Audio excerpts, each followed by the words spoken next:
Ladies and gentlemen, I have a grave announcement to make. Incredible as it may seem, both the observations of science and the evidence of our eyes lead to the inescapable assumption that those strange beings who landed in the Jersey farmlands tonight are the vanguard of an invading army. All right. Well, we have some people in the chat, so I'm going to do the thing now where I make you guys introduce yourself and give your Animorphs creds and all that jazz. So let's go, starting with Emily, and then Kaycie, and then Jenna, and then me. Cool. I have no Animorphs creds. But that's okay. I'm the new person. So I'm Swan. You can find me all across the internet at a Swan named Emily. I am an artist. I am a streamer. I run the Doodle Crew, which is a group of my artist friends, which all of these lovely humans have been on, where we draw stuff. You can find that over on my YouTube page. I also make a whole bunch of stickers and go to Comic-Con, and you can find those over on my Etsy. That's pretty much everything. It's all there. Me? Mm. Me, I'm Kaycie. I'm part of Animorphs Anonymous, which I hope you know that by now, but whatever. When I'm not doing Animorphs stuff, I'm talking about drawing stuff and actually drawing stuff, not just talking about it. I talk while I draw. It's fine. You can find me everywhere at KCD Studios or Kaycie Doom. Go to linktree.com/ no, I always mess up the Linktree. The Linktree is bad. linktr.ee/KCD Studios. Find all my stuff there. I got a webcomic. It's fun. I got, stuff for sale. Stickers. I got stickers. I'm starting to draw a lot more Animorphs art. So if you like Animorphs, go find that stuff. Hell yeah. And also check out Late Starters. Yeah. Which I love. Yeah. Yeah, and I'm Jenna. I do Dungeons and Dracon beams with Alex, and I'm on this. That's my Animorphs cred. Yep.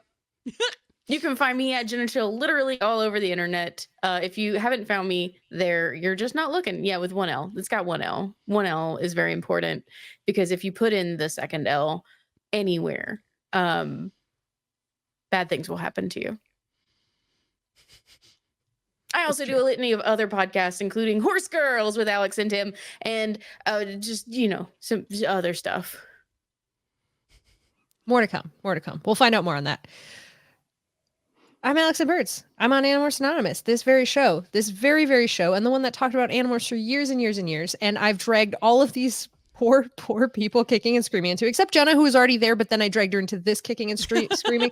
Also, we did just do a live show, kicking and streaming. That's what we do. Yeah. We also did just do a live show that I did also sign Jenna up for, completely without her knowledge or anything. Just wrote her in. True. She got added to the group chat. And she was like, excuse me. But it was awesome. It was such a cool Animorphs live show. It was so cool to see all of those people. Emily did incredible Hork-Bajir artwork for it, handed it out outside, hyped us up, and then we kicked her out of the room like jerks. Yeah. Hell yeah. Yes, only you could stop the jerks. Yeah. Oh, I always have one close by. I just put one up on my fridge today. Yeah. I love it so much. So anyways, that's what I do. I'm also on Dungeon and Dragon Beams, Horse Girls, Late Starters, Questmaster, Guild of Granddaughters, Surprise Attack Book Club. We do a lot of book stuff, guys. We do. It's really what it is. We do a lot. And we're all variously on those shows at different times. So first and foremost, I screwed up. Okay. I'm here today. I didn't record the last stream. And also screwed up all of my settings. It's been lost forever. So what we decided to do was just give a very short, we're going to take about 20 minutes. We're going to go through all 5 books, rapid fire, all the stuff that we said last stream. So the very first thing I'm going to do is going to drop 6 plots on you really fast. Are you guys ready? Yeah. No. Okay, I'm going to go through. Okay, Tell me when. Do it anyway. Okay, I'm doing it anyway. I was going to wait, but all right. Okay, we read 6 books. The Capture. Jake gets taken over by Yerk in a doomed hospital mission. His friends know that it's not him because they know him so well. It's an awesome, incredible book all about the mentality there. The Stranger. Yerk pool mission goes awry. And then the Ellimist goes to offer everybody come into the human zoo. They meet their weird future versions of themselves. They decide whether or not they're going to go to the zoo. And they decide no. Then we skip to Megamorphs 1, where Rachel has an accident, loses all her memories. The Valik, which is a monster that eats morphing power because it was trained to, comes from Jupiter. I don't know. I'm just going to say that. I think it's Venus, actually. It doesn't matter. The Vliet comes into the Earth, wreaks havoc across town. They eventually kill it by Cassie doing her very first whale maneuver where she splashes it into the ocean because it's made of a bunch of nanoparticles. The alien, Aximili's first book, he fixes Marco's dad's mistake in a program, accidentally launching human engineering decades forward. In an attempt to cover it up, they break into the observatory and Aximili phones home and then gets blamed for Elfangor giving the morphing power and making Elfangor's kindness mistake. A thing I can say now because Emily's just read Andalite Chronicles. I can now say Elfangor's kindness mistake. The secret. Yay! The secret. Daps and lumber drops. A Yeerk cuss. Cassie finds a skunk. She saves the skunk.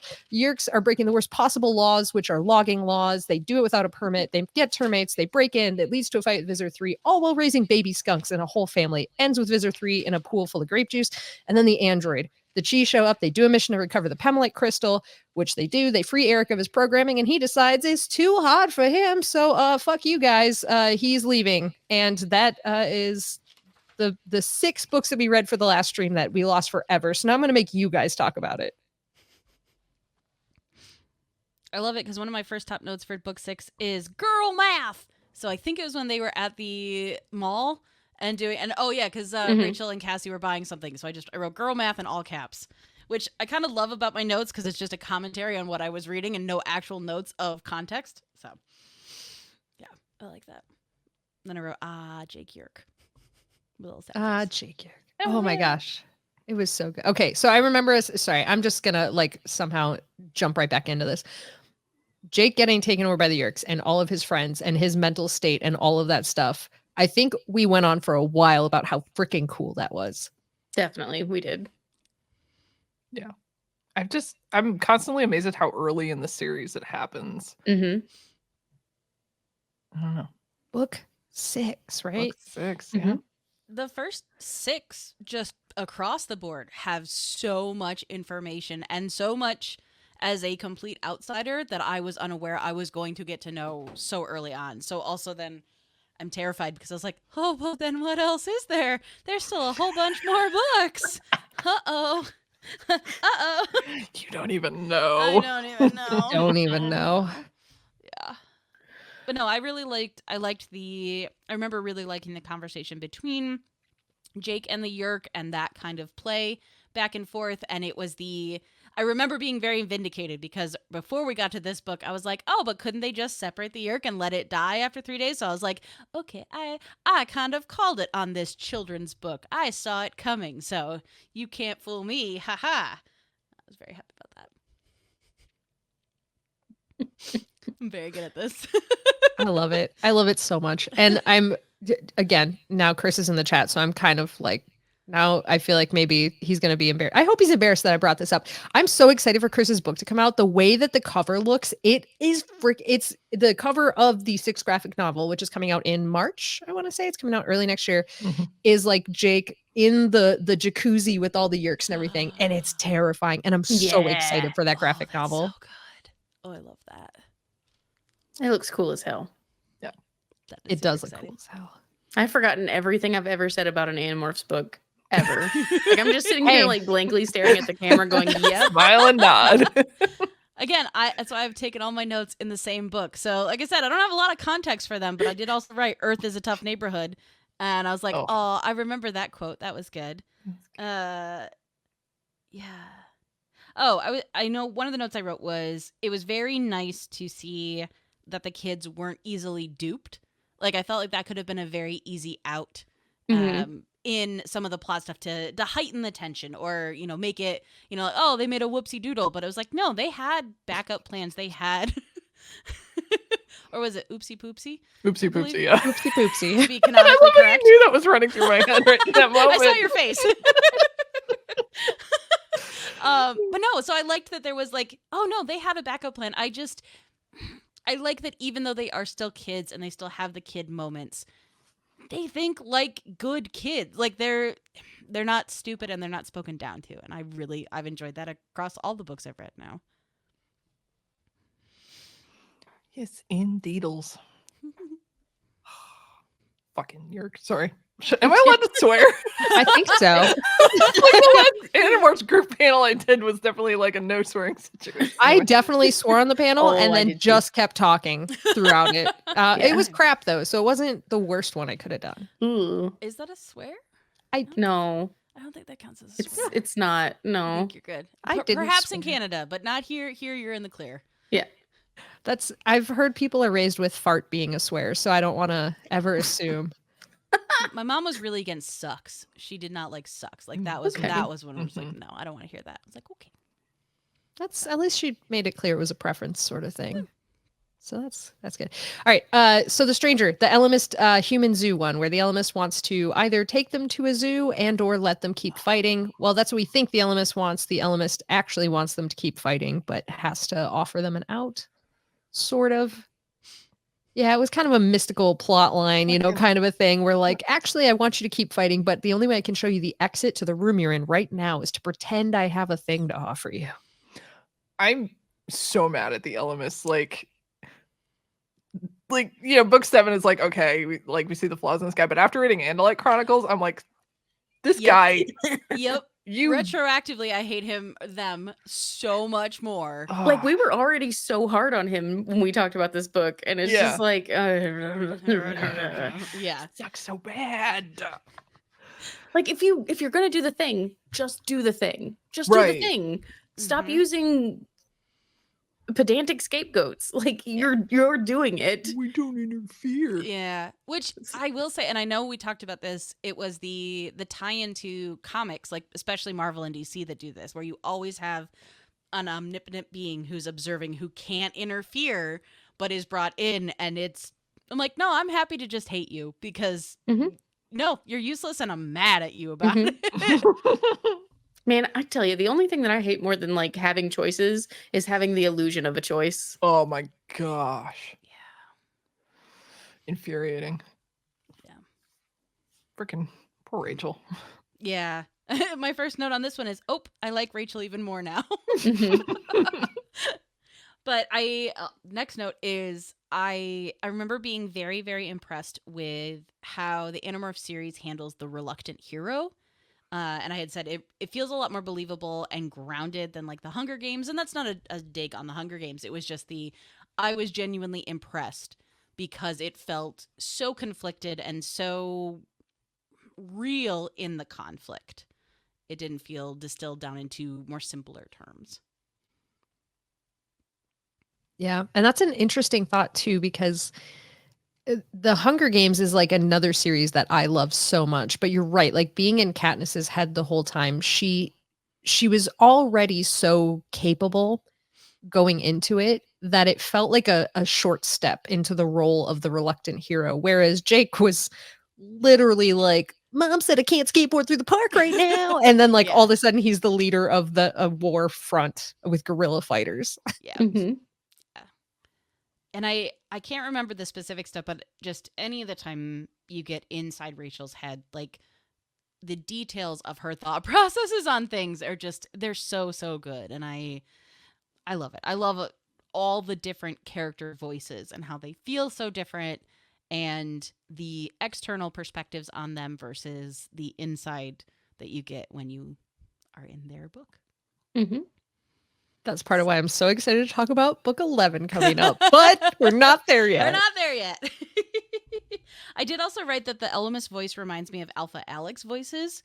I don't totally remember what that was about, but I feel like, especially with A Song of Sugar and Snow, like I feel like that was the like omnipotent, I'm not interfering, but I have opinions. The Ellimist is a Mrs. Claus. Oh, if you guys want what that means, go listen to Song of Sugar and Snow. It's in the Dungeons and Drakenbeams thread. You can go to CZ Drop anywhere, find it. It was great. But It's on YouTube. It is. It's on really YouTube. good. yeah, that Man, I was thinking Sugar Plum Fairy.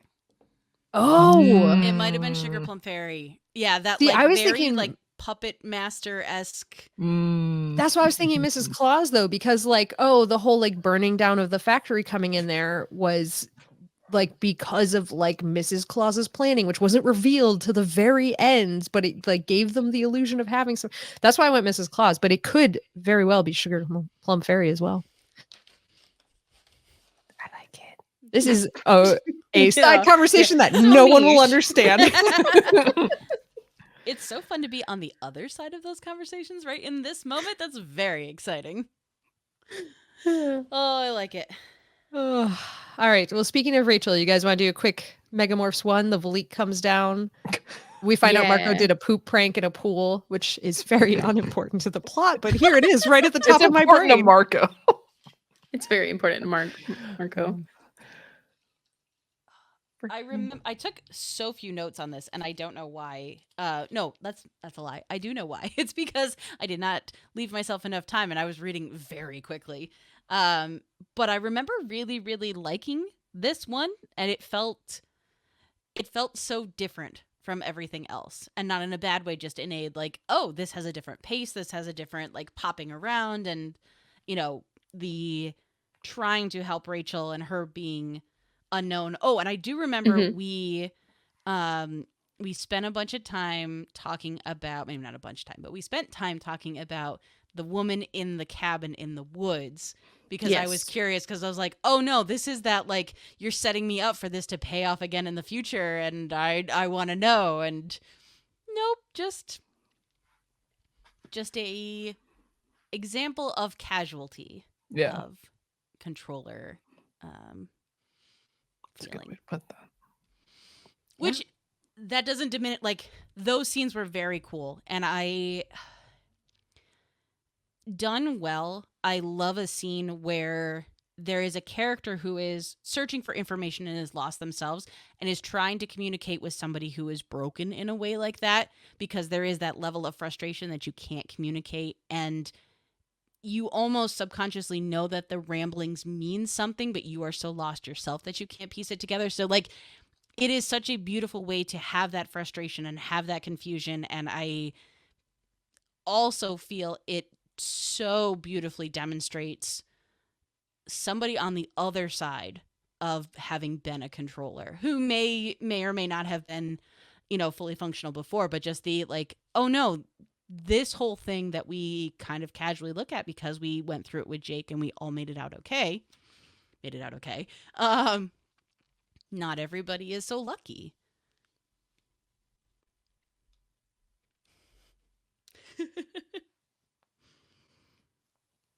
Sorry, there's so many moments of the series where like you just say something like that, and it's just like I just need to sit with this for 8 to 10 business days and really think it through.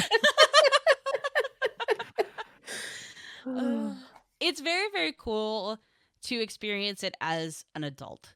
I not that I will ever pick up all the things until I do a reread and stuff like that, but kid me would have not read with the same perspective that adult me reads with, and that's a very neat way to experience this, and connecting still very much with the kids, but not being the same. Like, I'm not in the same place that they are. I'm in a very different place, but it's still very easy to kind of slip into that. And I also wrote, do you just hate trash cans? Which tickled me. I was like, oh, I like that. Tickled. It did tickle So me. One of the tickled. most famous lines of the series. I Yeah. love it. Also, Cassie's epic plan of go high in the sky, morph into big whale to crush the Valique. One of the best plans they've ever had. Absolutely. Yep. No notes. No notes. Yeah. Yeah, she had just read Hitchhiker's Guide, apparently. Hell yeah. So good. Yeah, that one was fun. I really liked the Megamorphs. And I like it because I wouldn't want all of the main books to be like that, but being able to read this interspersed with the other ones is so, so fun. Mm-hmm. And especially the switching perspectives too. Like, I know we get that long form, but kind of having the short form was another fun part of that. Yeah, I like that a lot. You guys want to talk about the alien? Let's do it. My son. Yeah, Kaycie, go ahead. Take it. Take it away. son. No. I'm too overcome with emotion. Well, Axie boy. Yeah, this one was, God, I think being Aximili's first book, there was a lot of like, this one I feel like we really focused a lot on like the sort of different shifting espionage perspectives of how he started the book with, I need to find out all the information I can and give nothing away about us. And then how it ends with him like properly joining the team. Oh, I do remember. Because I was having a moment. I was like, I don't know if I remember anything about this one. I remember being frustrated with him during this book and quite cross with him, I believe, at certain points. Yeah, he was a secretive little alien boy for this one. Mm-hmm. Oh, but like you get such a view into like how toxic Andalite culture can be, like having to take the fall for Definitely. his brother, and like how it's like honor above all other things, and how the start of his journey of struggling with that versus kind of like what the humans expect from him. It's one of my favorite parts of the whole series, honestly. Yeah. Yeah, the switch of blame from Elfangor to Aximili was really like that was just wild, like reading through that for the first time. And even reading through that again, like in subsequent rereads, it's always like a you can feel how confused Axe is about it and how like taken aback he is. It's a great piece of writing. Okay, you guys want to go to The Secret, the skunk book? Skunks! One of my Skunk book. favorites. I just remember this one being fun. Like, I just remember genuinely enjoying this one, and kind of just dunking on Visser 3 a bit was just a delight. Oh my god. Yeah. Just a goddamn delight. It was a hijinks book for real. Yeah. Which, and I love because you kind of needed it in the pacing of it, which is surreal to me to think about how the way these books were released, and if you weren't necessarily reading them in order, to jump into something like this without having the previous books it seems crazy, but Just wait till we get to the first book that I ever read, which is in the next run that we're doing is the first book I ever read. And I just can't wait for your commentary on that book. Oh, yeah. But this one was also like in the middle of this like hijinks fun, like, hey, we're also raising baby skunks thing. Was the termites. Yep. Yeah. That Just bugs again. Just do bugs again. it's bonkers how you can make something more horrible than ants. Yeah. Mm-hmm. Mm-hmm. Like entirely losing yourself to the populace is that's so existentially just terrifying. Yeah. And the servitude of the queen, like Yeah. that draw, that feel. Yeah, and then like the terror and horror and all the other emotions that come with the thought of like, oh, well, I have killed the queen. Like I have ended the whole colony. Yeah. Mm-hmm. Mm-hmm. On a like guilt on a biological level. Right. Coupled Yeah. with the then biological level of actually like with your body feeding these baby skunks. Like that's in the same book. Yeah. Yeah. I remember being frustrated with Cassie in this book. Oh yeah. I'm remembering these things now. And we're going just on vibes because I have no notes. But and I get it, and it's that I think is the big disconnect between reading as a kid versus reading as an adult, because adult me is like, this is a nuanced, complicated situation that has levels, and kid me would have been like, either absolutely yes, save the skunks, or absolutely not, they got into our woodshed and I'm mad at them right now. Like there would be no in between or nuance.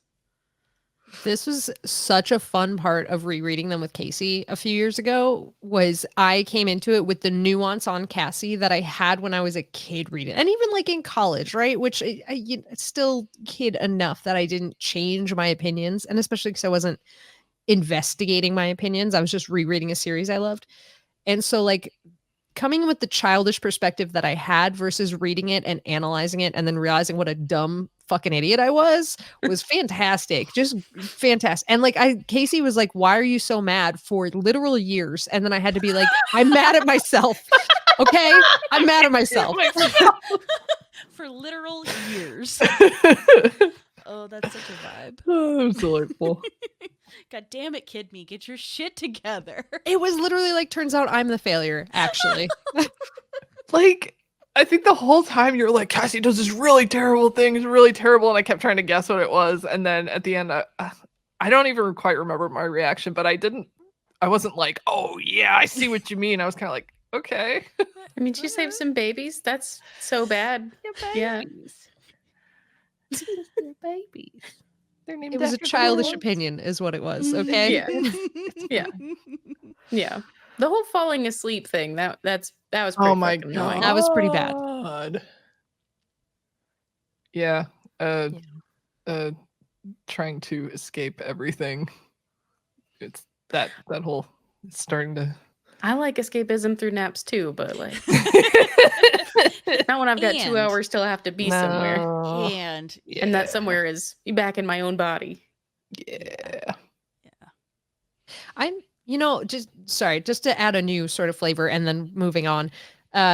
It's fantastic that they did not do that to Cassie. Like, I know for like plot wise, having 2 members of the team get nothlited would not be good, but also from the perspective of people who really find themselves in Tobias for, not feeling they belong in the body that they do. I feel like having Cassie hit that would have cheapened the feel of Tobias in a way that would be detrimental to the series overall. Yeah. 100%. Yeah. All right, you guys want to talk about the chi? I know you do. I sure don't. Okay, so I have a confession to make because this was the one that I like skim read through to finish and get ready for last time because I have poor time management. So I reread it again. Oh, And then Oh, left no. us. I reread Because it she again. was sick of our Oh, shit. No. Oh I no. couldn't have timed that better. Oh my god. That was incredible. I don't even know what happened. They don't want me to talk about it. The chi opted you out of this call. I'm sorry. I didn't give myself enough time. I reread it though. I went back Oh my god. and I took notes. Okay, so upon more detailed read through this time, I did feel a little bit more for the chi on it. I did. I know. I Emily, know. I chi had a will weird. just- Will It might have been officially the place pass that I the was in. title on. Yeah, I was gonna say it's. I will take that. I understand the words that Tim will say to me now, always on every call that we get on. But no, and I'm wondering too if it's because I read or listened to the audiobook for this one, and cheapers, kudos to the people who read the audiobooks because wow, I had a lot more feelings than when I was reading it myself. And so there is an amazing moment when the person who is reading it is going through Eric's reaction to things. And it's rough. Mm-hmm. It's really rough. And even as a, an insane person who listens to stuff on like 1.6x, 1.7 speed, depending on how behind I am, even with that, like there are these moments and it hit so differently. And honestly, having Marco say, I'm already forgetting, even as we're going through this, that this thing that just happened, all of this terrible shit that happened to me in this book, I'm already getting to forget as a human. And like that bit, I was like, oh my God. Mhm. I mean, I'm still mad about it. And gosh darn it, that would be a really easy way to just wrap all this up and save a lot of people and do everything. But also this very, in a sense, human moment that we're having. Oh, woof, woof. So go figure. Actually sitting with the book and reading it through, it hit me a lot harder than it did when I was just like, doesn't just send them in there willy-nilly. But oh, you got their hopes up, and then you just turned into a dog and ran away. And I was like, you little shit. I love you, but you little shit. You know what? It perfectly encapsulates dog experience ownership, and I do a lot of pet sitting. That's all I can speak to because I have a cat. But it was like, no, I love you. But the fact that you just, made an absolute mess and pooped all over. I don't love you right now. No, I still love you. I just don't like you very much right now. Yeah. Still love you, but god damn it. I feel like Emily's specifically like, God damn it, Alex's dog, stop digging up the yard the fucking God. second I put you Kaylee. outside. Kaylee, I was watching you. I had you on the camera watching you, and I looked away for a second to do the artwork, and you dug a foot hole. I was like, I'm impressed that you got so fast and down so far, but also, please stop. There's just patio chairs all over Alex's yard to cover up the holes that you've been digging because you're so fast. What a monster. Oh my god. Yeah, she went to take care of them the next day, and I was like, nope, you're going and you're running with the other pack, and you're going to be tired when you get home. Yeah. Yeah, so I feel like it's, in a way, it is very much the dog experience where, nope, I'm going to take on the burden of this and not let you eat this chocolate, even though you're giving me the saddest eyes. Yeah. Tim said Swan's making a lot of good points about the cheese, so I fully expect you to be on the chi apologist train henceforth. Also, Dr. Maria said listen to them at 2.5 times speed. How? I've gone to 2. Well, I don't know that I'd brave 2.5. I've gone to 2 for Twilight. Oh. Because that's the fastest that's- it was able to go. I legitimately cannot listen to them past 1.5. I'm sitting pretty steady at 1.2 right now. Yeah. However, the Tobias books, I gotta listen to him on like 1.75 because he reads so slow. He does it really slow. Yeah. Well, I think the Megamorphs one too, I didn't have the actual audiobook of, so I just read the like text to speech one or listened to that, and I was like, that was very weird at 1.5, but we did it. Yeah. I It actually lacks a lot of emotion at the Yeah. I think I read or listened to Ready Player One, and it's Will Wheaton reading it, but he just read it a bit slow. So I definitely listened to that one over 2, but usually no. Usually 2 is absolutely my max, and I usually sit at like 1.7. 1.7 is like, I need to get through this. 1.5 is I really enjoy this speed. Yeah. 1. They keep enunciating, and I need them to like go a little faster for me. I love enunciation. I'm from the theater. You like to do it in RP voice. RP. Role play. Oh. So Are you guys ready to talk about the books that we just read now? yeah, let's do it. I am so excited. We start with the incredible book 11, a Jake book where we start with the square dancing. Let us not gloss over the square dancing. It happened. It's so good. He gets weird visions all day, and then they find out that an experimental bug fighter crashed into a Safeway near them. They go to find out what happened. They like do a recon mission. They of course then go in as flies. They almost get rained out as flies, which is terrifying.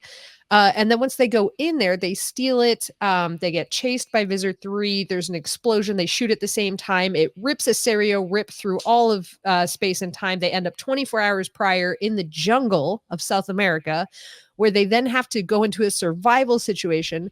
And as they all kind of are trying to just survive one of Earth's harshest climates as far as poisons and animals go, they also are trying to escape the Visor and all of the Hork-Bajir that are hunting them down and get their ship back and disable the ship. And like they're playing chess in the jungle, only to find out at the very end that the solution to all their problems are to die. And once Jake dies, he snaps back into his own body. The serial rip tear is fixed because 2 people of the exact same DNA do not exist at the same time anymore. And Jake just says, fuck it, let's go home. We're not doing this shit tonight. I really did enjoy his, nope, we're just going home.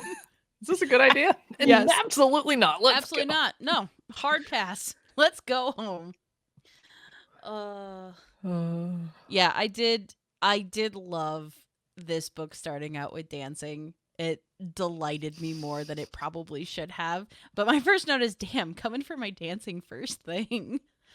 Also, the screaming cat fiddle music, delightful. The perfect explanation of that. And I feel like this chunk of books just delivered me so many more sticker ideas that I wanted to make. One of them being Big Honkin' Goober. Hell yeah. Hell yeah. That's delightful. Buying it. I need that in my life. I'm loading up the Etsy page right now. A swan named Emily across the internet. I'm buying it. It's so Do good. it. It's so good. Yeah. I really liked this one. Spoilers, that's probably gonna be the thing I say about all of them until it really, really hurts me. But they're just so fun. And it's never what I expect. I'm constantly surprised that there is so much new information that they drop on me every book that could never have even imagined was where we were going to go. I didn't have the Amazon adventure on my bingo card for this one. The time travel Amazon adventure. Yeah. Yeah. It's ridiculous. I did have a moment though, and it was just the like, oh man, you're not gonna have those morphs, and that's a bummer. They were really cool. And I was Oh, like, I know. Not the point of the like focus. The Jag. Yeah, Jaguar was fun. Monkeys were fun. Oh. I was I really mad guess. though because they got me with the ants again, and somehow this one, I don't know, this one was worse for me. Mm-hmm. I just I hated it. I hated it Because they so were much. actively eating her body. Is that why? Yeah. Chunks of skin and They hair were and actively flesh. eating her dying body. In her eyes and her ears and her Yes. nose, and I'm like, no, no, so I hate itchy it. right now. Don't like it. I don't like it. No, I hated it so much. I Oh, was first, yeah, don't like it, and also loved the countdown of like once it gets into her brain, it's over, Right. which was wild. But I loved how much of this book was balanced with man versus nature and man Mhm. versus alien. Like Yeah. Mhm. the threats were equal, Mhm. Yeah. except the piranhas. Fuck that part about the piranhas. I'm That- still yeah. mad about that. I am too. Every That part- time. that Every part time. That bummed me out a little There bit. are no piranhas in Africa. That also my immediate thought process. Tantor, there are no piranhas in Africa. I was like, oh, like, yeah, I get it. And it's funny because there are very few times where these books super date themselves, but I feel like there was a weird thing about the 90s and the early aughts about piranhas, because I had the same level of concern about piranhas that I did about quicksand, neither of which have been a problem in my adult life, but I was very concerned that I would need to know how to survive both of them. So I don't know Aw, what man. it was, but I just made myself like come around on the issue though, because like these kids would think that. Well, They except, would, except maybe Mhm. Cassie. except maybe Cassie. Well, even then, like I feel like that wasn't like a commonly disbanded thing until like later on, and then they're like, well, they like put them in one section of the river and like starved them out and like blah blah blah. So like I feel like even Cassie, that would be like one of those like wolf things too, where like the science hadn't caught up to what we know Yeah. now. also super not one she was immediately dealing with and would have Right. really. And I loved how logical and knowledgeable she was, but also like, I don't know. I haven't been to the Amazon before. Yeah. Mwah. So good. Just so good. Oh. This one definitely though, I felt a lot more for Jake in his grappling with being leader. Mhm. That hit a lot harder in this one, and the guilt and concern over putting people in danger and making the wrong choice. And I don't think those are specific time in your life feelings, but it reminded me a lot of Ender's Game, and that kind of, you are putting kids in very adult situations to make play of war games, and how they deal with it. And it was still, to their credit, his concern over, no, I can't, it's not just black and white. I can't just send people in. If I mess up, I kill my friends. Mhm. And I don't know what to do. And I'm mad about it because it's the only emotion that I can tap into right now, because I'm mad and I'm scared and I don't know what to do. Was this kind of the first like high stakes, like survival based mission that they've been on, where he had to make those like kind of rapid fire calls? Because like every other situation, like he's had to make like rapid fire calls, but they've been just kind of like a battle in this building or blah blah blah. This is kind of one where it had like battles and also like weird other edge cases going on, and like he just kept messing up. And I'm trying to figure out, like, is this the kind of his first experience with that kind of leadership that we've seen so far? So it's definitely it's the first time they've been on missions and all done things, but this is kind of the first time that he has given them direct orders Mhm. to Tactical, do something. actual Yeah. Mhm. tactical planning. Yeah. Yeah. Yeah, And I because I think feel like all it's- the other ones were very reactive to Yeah. we went in with a Right. plan. The Yeah. plan didn't go to plan, and now we're here and we're And now we're reacting having to it. to. Mhm. Yeah. And I think it was also the first time that they were completely taken out of their town. So like Yeah. they weren't like, also we have to be secretive. Also we know where we are. It was like a full, like you're on a field of battle. And then it's also brilliantly written in the way that he has to choose all of the things that make his friends die. And it Yeah. just so happens that's the solution to the problem. But like now he has to carry that alone too. Mhm. Mhm. Yeah, that was done really, really well. every time with this, and I hate that this is the reference in my head, but it is. And to his credit, it was delivered so well in the movie. But it is the scene when they're in Trelawney's class and they're reading the tea leaves, and Ron says, "You're gonna suffer, but you're gonna be happy about it." And it's just the most perfect explanation of how I feel with this, because I'm like, I'm so sad for Jake and I'm so stressed and everything, but this is so good and I just want to keep going. I'm so sorry, baby. We got her. Can I also call us all out really quickly on something else that happened in that book? Mhm. The scene where Jake has to watch the fight with his dad and it just keeps going on and on, where you have somewhere else to be and you're too polite to leave the room. Stop it! Don't Visceral. call us out. I How think dare that was you? The most uncomfortable in that. Like, it was not fight, whatever, but I was like, oh no, a social thing where I might disappoint someone. I might actually perish. Mhm, mhm, mhm, mhm. Oh no. Oh, I have double booked myself. Fuck. Fuck.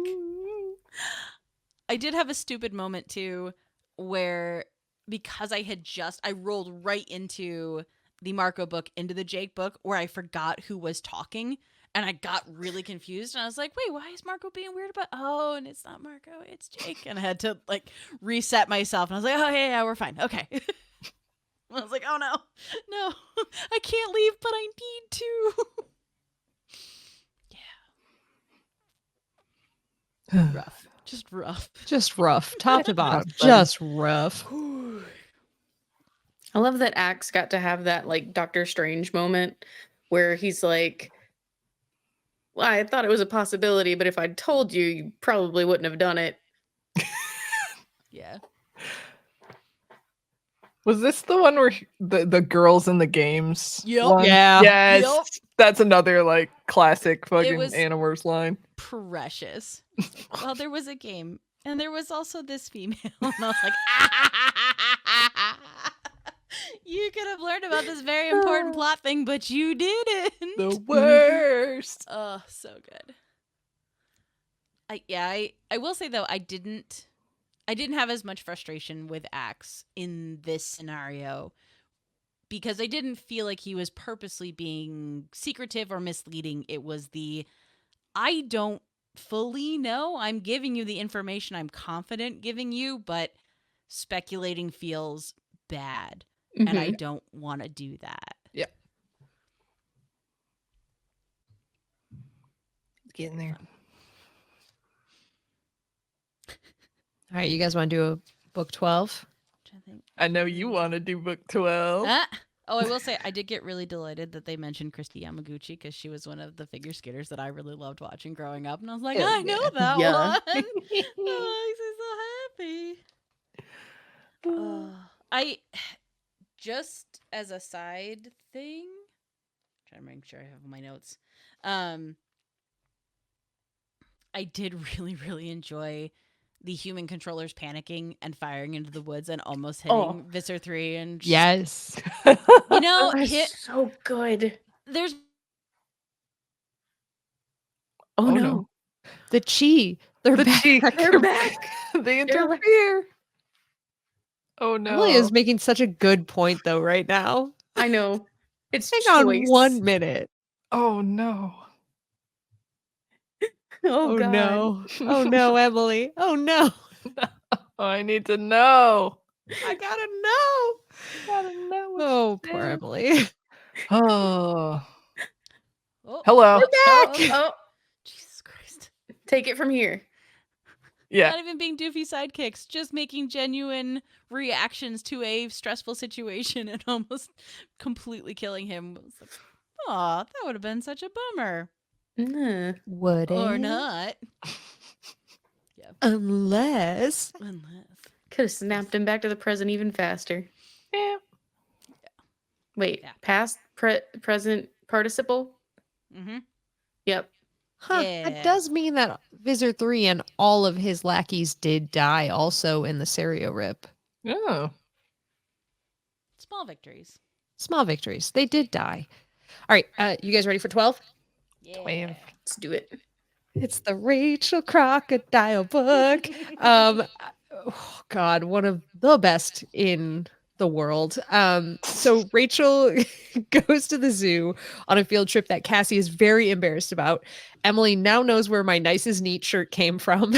I was so happy. I was like, oh my God, it's happening. It's Nine Inch Nails. It's nice as neat. I get it. It's real. So she goes to the zoo. Cassie's so scared about her mom's talk that's coming up. Then a child falls into the crocodile pit. Rachel jumps in after him. She records one of the crocs. She saves the kid. She gets out of there. And then she realizes that something weird's happening with her body because she's like feeling super weird. Like, especially when she was Googling Jeremy Jason McCole later on, who she Puberty. finds out is coming to town. Yeah, puberty.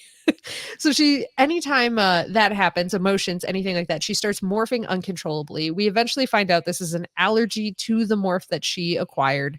She crushes her own house. Her dad flies into town to save her. And she has to go through this whole thing now where she's like, well, if I could just do one show, because everybody, of course, wants to talk to her, the media, about how she saved a boy and then a house collapsed on her, how she was the luckiest girl alive, and she keeps saying I'm the unluckiest. She goes to do one show to prove them all wrong. Of course, this show just so happens to also have Jeremy Jason McCole on it, her and Cassie's crush, who also is potentially going to be a representative of the sharing, and therefore it is Animorphs business and nothing nefarious, everything above board. It has nothing to do with his cuteness levels or anything like that. And of course, this is a stand-in for JTT, but we have Jeremy Jason McCole. Eventually, she finds out he's a dickhead. Oh my goodness. What is happening? This, I think the Scott's stream making is food. haunted. This stream is This haunted. Because Jenna's Make power sure went you're- off before the stream started. Yeah. Alex, Oh, go make sure your please. house isn't burning down. No, it's fine. It's Scott cooking. He does this every time. So anyways, Casey, it's your Jeremy turn. Jason I McCole's was an gonna asshole. say, Casey, you're the only one left. No. They eventually have an animal fight on stage later on. They cut the power. There's an animal fight. The yurt crawls out of Jeremy Jason McCole's head. Rachel crushes him when she's having all sorts of more troubles. There's a crocodile in the bathroom. Cassie's a squirrel. It's all chaos. And then Jeremy Jason McCole, once he is freed, moves to Uzbekistan. And Marco's a llama. And Marco's a Marco's llama, a and he's llama. very A cute. llama. He's supposed to be Llama. dead. Mama dead. face. Llama face. So good. I love it. Yeah, This one was fun. I love this book. Mm-hmm. Okay. So this was this was one time where kid logic actually bothered me because I was mad at Rachel for lying. I was mad at her for keeping secrets. I was like, fucking stop it. Stop it. You're being dumb and I want you to stop. But I get it. And still. Yeah. But she's Rachel, Xena Warrior Princess. She can handle anything. Including burping a crocodile. Yeah. I just love when they first introduced him. I wrote, 3-part name means he's a serial killer. Which I didn't realize someone had to say it out loud, and then I was like, oh, that makes a lot of sense. And it's often they do that when they're talking about the actual serial killers, so that it's not just a war on everybody who has that same first and last name, that it's trying to be specific. Oh, That makes a lot of sense. I probably could have put that together, but I didn't. I didn't either. Well, and I'll say that, and usually like hockey goalies, they usually say their full 3 names too. So I was like, either serial killer or hockey goalie. You never know. Okay, but also one of those sets it in a time and a place. The statement of there are over 20 websites dedicated to him. 20. I had to stop the audiobook and cackle. Yep. I was like, oh my God, 20 whole websites dedicated to just him. I bet at least a quarter of them are Angel Fire. Oh, I bet. Oh. At least half are GeoCities. So oh my God. That tickled me so much. And I've said it earlier in this stream, but also I'm so impressed because these have, in a way, a very timeless feel. Obviously, the no cell phones sets it in a certain era, but even in that, it's not tied to certain years and that. But this was just a moment I was like, oh yeah, I remember before Google was a thing and there were, 20 pages of results, but 20 whole websites dedicated to just him. Mm-hmm. And the fact that he was from Altoona, Pennsylvania. Like, oh, I've been there. That's incredible. It's not that far from me. It's like 3.5 hours away. And he was on Powerhouse? Powerhouse, yeah. Powerhouse. Yeah. Oh, God. So good. Just so good. So funny to me. But yeah. I did like the shade thrown at Tim Allen. Just like, oh yeah, with that one comedian that people seem to like for no reason. Yeah. Like, oh. Did they call it or did they call it though? They Get him. called it though. Get him. You'll learn more when you read more of the series, but this is the book in which Cassie peaks in terms of her ability to lie. The Andalite line, which by the way, she was morphed into Rachel's, so I feel like she really just let the morph. Oh, okay. Yeah. But even being like, look over there, it's that actor, or Yes. I don't know. She was just real quick on her feet, and I was like, damn, Cassie. She was. Yeah. Okay. Good to know. Keep that. Just put a pin in that for later. Nestle that one back there. This one was very fun. Even with the frustration over Rachel and lying and everything, I enjoyed the intermixing of wacky hijinks books in amongst all the really seriousness.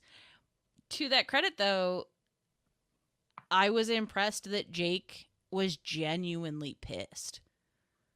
He was big mad about it. Yeah. Not saying he was wrong in any way, because yeah, you did kind of blow this mission. Is it helpful to say? No, probably not, but not wrong.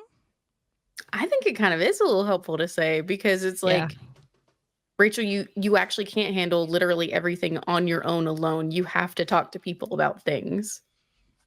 Yeah. Also, Rachel did mention that Jake is hot in the very beginning of the book, so that was she fucking did, but he's my weird. cousin. Oh, stop! No. I must like blank those out because I don't. I did She have a did. moment. It was within like the first 5 sentences. Yeah, it's real early. It was, but then she also like full credit to the audiobook narrator of this one, because the way in which she delivered the line, like, Jake and Cassie have a thing. Like, they don't say they have a thing, but they totally have a thing, was like peak for me. It was so Choice. good. Yeah. Oh, I love that. I did also write down at a moment when she's in the office with Chapman and he mentions her being attractive, and I was like, bleh. Yeah. Oh god. Puked in my I mouth do remember during that. Yep. Yep. Yep. I hate it. I hate it. You are a grown man. Yep. Stop. You're a Yep. And the way he bad just like interspersed it with like, you have good grades, you're attractive, and it was like, huh? No, at all. I put it back. Well, Like okay. I do feel like that was the yerk. Like I want to believe that. I want to believe that I was want the to believe yerk. it was the yerk too. Yes. Yeah. Just like being very analytical about things. Yes. You would be great for getting people to our cause. Yeah. You possess symmetry. Therefore, you are valuable. Yes. Ugh. Yeah.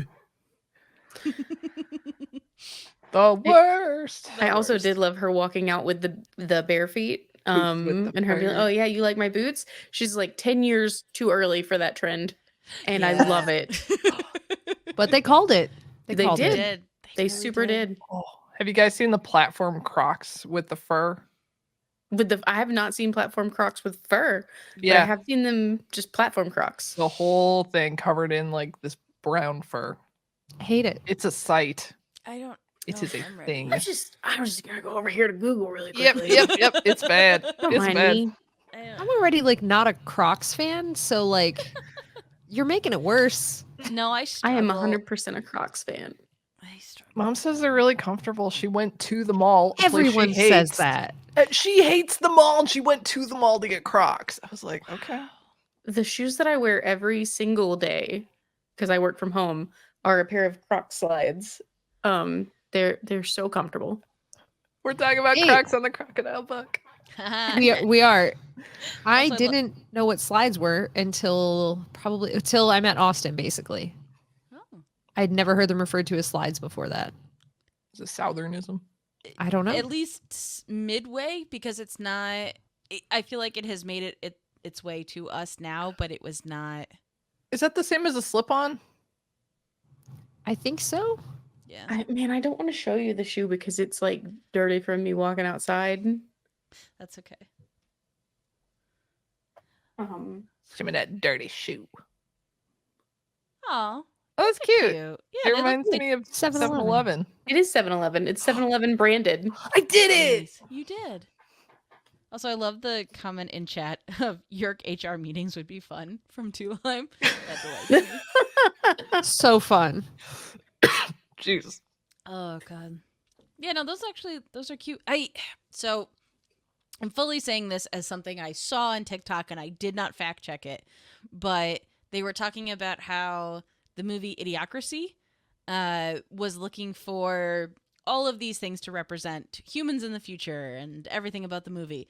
And they picked this brand of shoe that was very unknown at the time, and it ended up being Crocs. So all of the people wear Crocs, and I was just like, that's a weird prediction that this movie just kind of happened. And Nailed it. Mhm, okay. So my only Nailed it. issue as someone with really bad feet in someone who wears orthotics, I have no issue with a quick slide on that you run to the mailbox with and everything. But the people who walk around Dragon Con or Disney with them, I was like, it's so bad for your feet. They don't actually Oh, offer yeah, you no, any no, support. no. Like, please don't They're do not for that. walking. Yeah. No. No, these are quick running in and out of the house shoes. Yeah. Run down to the store. Maybe. Slip-ons would be great if you're an Animorph, though. Mm-hmm. It's You true. just whoop, whoop, morph. This is my morph dance. That has not to bring D&DB back into this, but to do exactly that. There was one time that Dylan and Savannah morphed at a festival grounds, and Dylan didn't have shoes, and the thought, I kept it inside, but the thought of Dylan walking barefoot across all of that Festival ground. It just made me so sad. literally, I almost was gonna vomit in my mouth because we demorphed in a porta potty. We sure and did. She didn't have shoes in a porta potty. Oh my god. Austin, why? No, it wasn't Austin. We no, did I that. blame him. I blame him. We did. I We mean, did that to ourselves. we got enough clothes between the two of us. Yeah. Shoes did not work out for us. Ugh, rough. Well, Yeah, it was not my favorite scene we've ever recorded. it was so good though. It was funny. It was. I mean, it was. I mean, it close was- to- Yeah, it's close was- to one of my it was favorite good. scenes that we've It was ever good. recorded because It was pretty just the funny. shoes thing. It was pretty funny. It was just the Yeah. shoes thing that really. It's a hygiene issue. Yeah. Jenna had to teach Savannah how to be drunk, and I will say Jenna because I was like, this is just too good. Like Jenna has to teach me how to be drunk now, and this is amazing. Anyways, would you guys like another book recap here? Oh, Yeah. I do want to say another favorite quote from this movie. One, the grizzly bear, llama, crocodile, and squirrel. Like just the way that the audiobook narrator read that delighted me so much. But the this brain keeps trying to make me do dumb things. I was like, oh wow, okay, just So speak right good. to me. Okay. Stop Thanks. calling us out, Cassie. Stop. Yeah, so like that. But yes. Okay. Okay, next book. Yeah. Yeah. Tobias book, and the only one that I read and didn't listen to of this particular run. So I will have nothing to say on the narrator. I'm sorry. So we start with Rachel winning an award that Tobias finds out about because he reads it in her folder. I know this doesn't seem important, but let's get into the plot. So they go flying after school because Tobias has scouted out some New York locations, which is in his mind the only thing he can do. They get pulled off the path and sent to a different part, which Tobias at first thinks that he is just not paying attention. And then it happens again. It turns out they do that right over top of two Hork-Bajir who are escaping and running. And there's like sirens going off. And all of a sudden there are Yerks on dirt bikes and with Texan and chasing him through the woods. This is, of course, Jeremy, our favorite Hork-Bajir, and his wife, Ket Helpeck. And so they are escaping through the woods. And Tobias is nudged by the Elemist multiple times in this book to help them out. And as payment for helping them out, the Elemist promises to return him to his human form. So he keeps helping them out, getting them to this valley, doing increasingly risky missions to get them to this point. At one point, he kind of gets distracted because he's so hungry. He gets like hit by a downwind of a helicopter trying to get to his friends. He breaks a wing, gets taken out by a raccoon. That's when the Elemist gives him his reward, which is actually just giving him morph power back. He turns into a raccoon, but he is now able to join the fight. He does a crazy risky mission where he and Rachel record the Hork-Bajir go running off a cliff. Marco is grabbing them in his gorilla morph. There's a Visor 3 fight. There's Taxon. There's Hork-Bajir. There's fighting. There's slashing. It's all fun and games. And then there's two dead Hork-Bajir at the bottom of the ravine, which is the actual Jeremy and Ket Helpeck getting torn apart by wolves. And so the Visor, of course, is spewing his victory for all to hear. And then once the Yerks fuck off, they get the Hork-Bajir to the valley and they get to live. We find out that they're pregnant, and Tobias gets a moment from the Elemist at that point to record his human form and then goes to Rachel's student of the month. What is she? The Packard Hewlett Award winner of the It's century. basically student of the month. Hewlett. Hewlett Packard. Yep. Ah, you nerd. Oh. God. Fucking monkey's paw ass motherfucking Elemis. I The know. worst. I can't do anything. Oh, but I'm gonna do this. Get out. No, I don't know if you'll be able to see it. It's fucking And the- Elemist in all caps. Love it. I was Yep. so mad.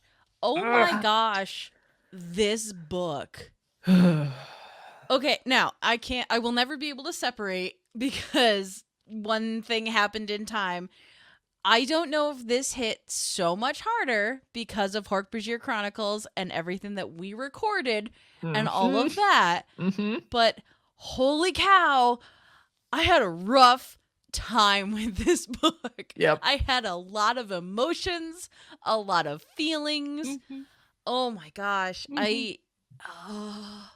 It's great. And I had to stop at points and just sit for a sec. Because holy shit. Yep. Felt the exact same way. Like, I just, I feel so much more personally victimized.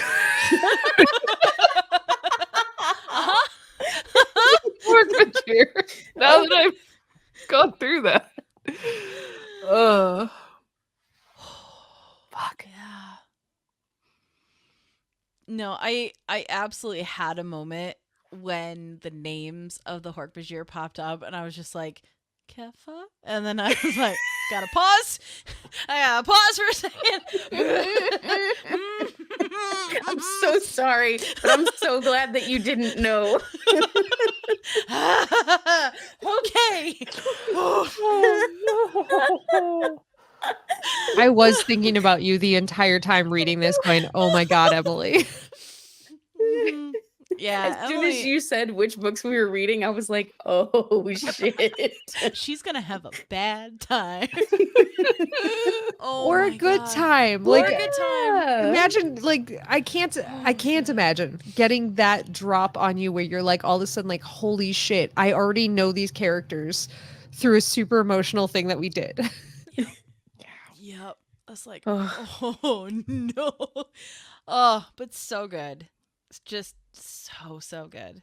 I am very happy I listened to the audiobook of this because the narrator did a great job with the Hork-Bajir voices. And it was also that much more impactful because it was very similar to how Tim voice acted the Hork-Bajir and Austin did. And I was just like, oh my god, I can't keep going. I have to stop, but I can't. Yeah, if y'all haven't listened to Hork-Bajir Chronicles yet, please go listen to that. It's really good. Yeah, it's Dungeons and Drake Beams feed. It's a nice thing that we did. Probably one of the best things we've ever made. I'll say it. Jenna fucking destroyed. Emily Yeah, fucking destroyed. Kaycie fucking destroyed. Kaycie ended us all. Yeah. Yeah, no, you got Tim and I over here being like, yeah, we fuck off, ha ha ha, funny. And then Kaycie and Jenna just being like, I'm actually going to drop a bus on you. Like, okay, that's fine too.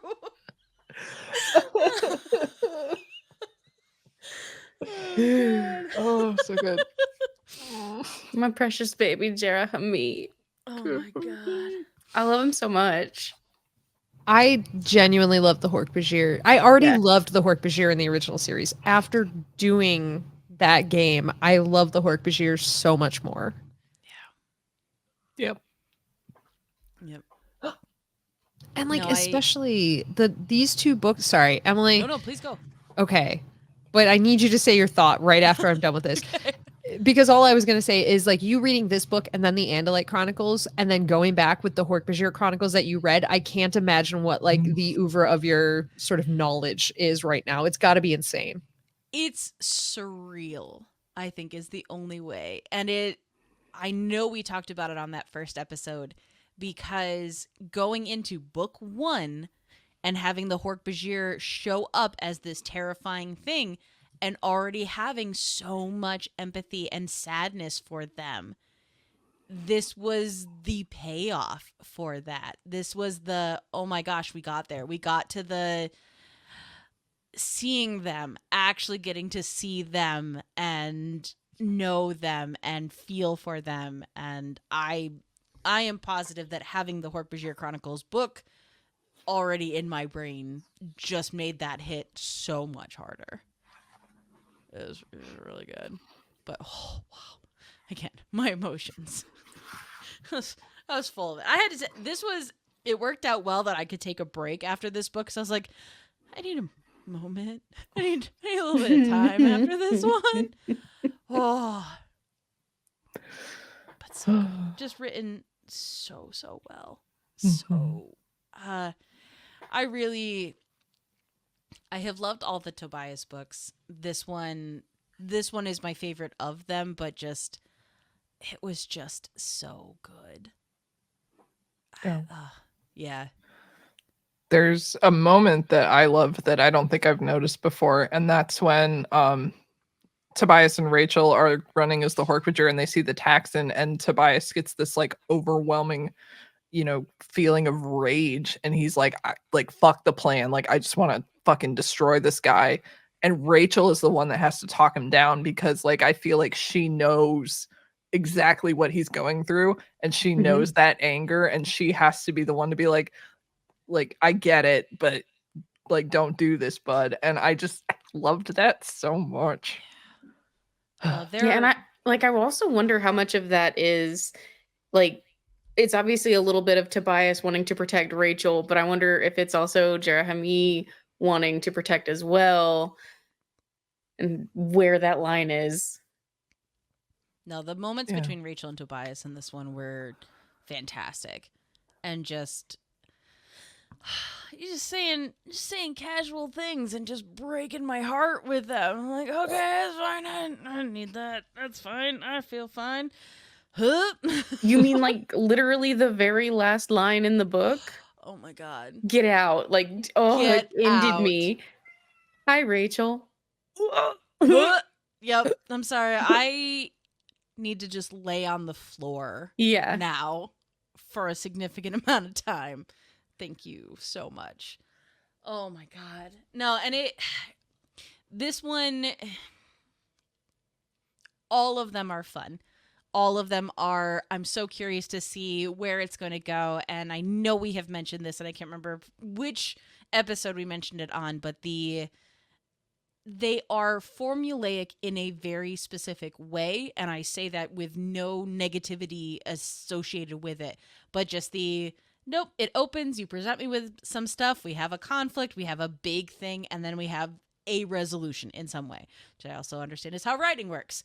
There's a reason I do the illustration, not the writing. But I'm still always so impressed that it never feels the same book to book. It never feels tired. It never feels phoned in. And there were so many thoughts I had as soon as you introduced the Elemist. I was like, okay, so then as Tobias, do you just acquire a human that's not you? So this is before the end of the book. Do you acquire a human that's not you? And do you then just stay and morph and become a Nothlit back to a human, but a human that's not you? I was like, that's a way to do it. But is that worse? Is that better? Like, where does that land you? And now you're a copy of somebody else and all of this. And then you get the help from the Elemist, and I was just like, oh, I'm even more pissed now. I'm so mad. One of the notes I had I was like, I'm so mad. I hate that Tobias has hope, is what I wrote down in my notes, because that just broke my heart so much more in this. And I'm like, I know something's gonna happen. I know all these things, but also I'm just so mad because I hate that he has hope, because it's gonna hurt him, and I'm mad about it. My emotions. Yeah, get used to that. Yeah, oh yeah. Yeah. Damn, Kaycie. Sorry. Oh. Casey's like, yeah, I've been around this blog once or twice. I didn't mean to sound bitchy. No, it was so good. It was very so good. Oh, It happens. yeah. No, it's so I am so genuinely impressed that in a 200-page book, I can feel more emotions than many of the other, and I say adult only in they are catered to 18 and older readers, not after dark readers. There's so much packed into this, and so many feelings that I don't get in books that have 3 times as many words. And that's truly impressive to me. That I have to sit sit with these feelings that I'm going through and the way you've immersed me in this world. And now, oh no, now I have to deal with this. Now I have to reconcile all this that you've put me through. Okay. Oh my God. Okay. Can I totally add a thought to that? Did That you? I hope you agree with. Yeah. Well, genuinely, it's going to be a THOT thought. Ooh. Like, well, absolutely. But the sort of other thing you were saying about like the 18 up like books too, that is one thing that really hit me in this particular book is that they are kids, they're young kids, but the way in that they showed that they care and love each other. Like I feel like a lot of books when they're trying to show that do skew towards those romance novels, right? It's like I'm obsessed with them. I can't think of anything but them. They consume my every thought. The way in which this book showed, I'm going to go ahead and say love between Tobias and Rachel of I'm caring for you. I'm like blah, blah, blah. And then the very ending where Rachel does that thing, right? She walks through life with a spotlight on her. She is elevated in a way that she doesn't acknowledge or really care about, but she is to everyone who isn't her. And the way that her vision slid past Tobias and then she looked back, like that is such a powerful way of showing love and acknowledgement. And it was just so good. Like it happened so many times and they were Ooh, I have such chills. Yeah. Yeah. it's so good. Absolutely, by far, probably one of the best closings to any of the books I've read so far. Oh God, yeah. Because it just, and it's, oh, and I want to say this, and it's just because it's the book series I have in my brain, and it's genuinely not to shit on them, but I feel so much more in this than I did, we'll say, with Katniss and the conflict between Gale and Peeta. It just, that felt so, I'm pushed into this, not triangle, because there's, although absolutely, if there had been also romance between Gale and Peeta, I would have been so in for it. So if it had been true triangle, 1000%, let's go. But it felt like an afterthought, whereas this felt like it played on the moments that you had in previous books where Tobias had come and spent time with Rachel in his hawk state, and they had talked and they had connected, and these moments of what you had mentioned earlier with the Rachel being like, you can't do this right now. And trust me, I know, I understand more than most of the other people how much you want to do this and you just can't right now. And it felt so much more real, so much more true, and not kid, but also not the full spectrum of adult love. It was very much I so deeply care for this person, and they showed up for me in such an unexpected way. And Also, there's just no better way than somebody showing up, especially when you don't expect them.